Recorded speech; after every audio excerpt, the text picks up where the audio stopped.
Siyempre, disappointed din naman po ako dahil feeling ko half of my life na miss ko na dahil marami po akong hindi nagagawa.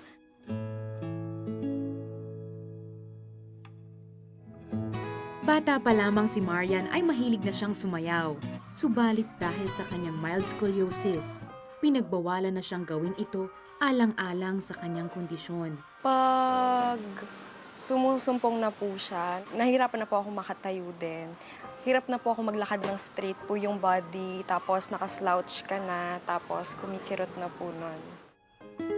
Ang scoliosis ay ang pagkakaroon ng baluktot na spine. Masakit po kasi sa likod. Una po, mahina din naman po kasi yung resistensya ko. And pangalawa po, kapag nagbubuhat na ako ng mabibigat, nag-start na po kumirot po yung sa may likuran ko po.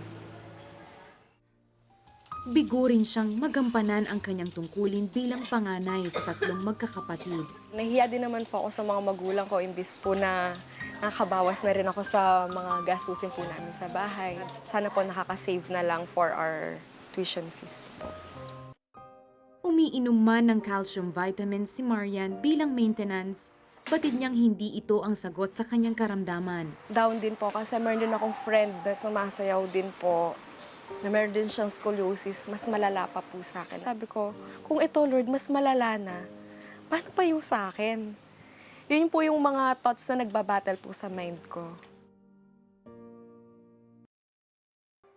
Hanggang sa masulyapan ni Marian ang The 700 Club Asia. Doon po sa last part, nung si Miss Miriam na po yung magpe-pray, sabi niya ganon. Specifically, merong isa na meron siyang scoliosis. Claim mo yung healing mo because So sabi ko, Lord, ako yun eh. Sabi kong ganon.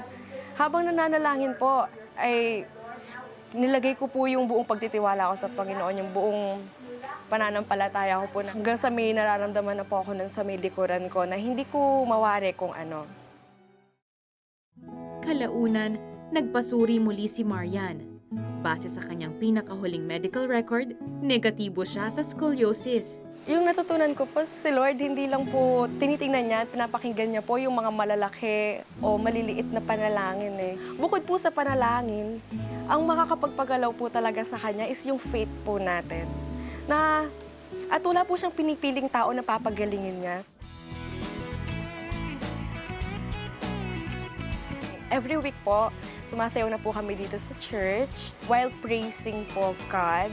Po, syempre masaya. Wala nang mga naghihinder sa'yo para gawin pa yung mga bagay na to. And naniniwala ko na hindi lang yung buhay ko yung may impact ni Lord dito sa pag-heal ko, kundi pati yung mga tao na makakarinig, makakita at makakapanood po ng storya ko.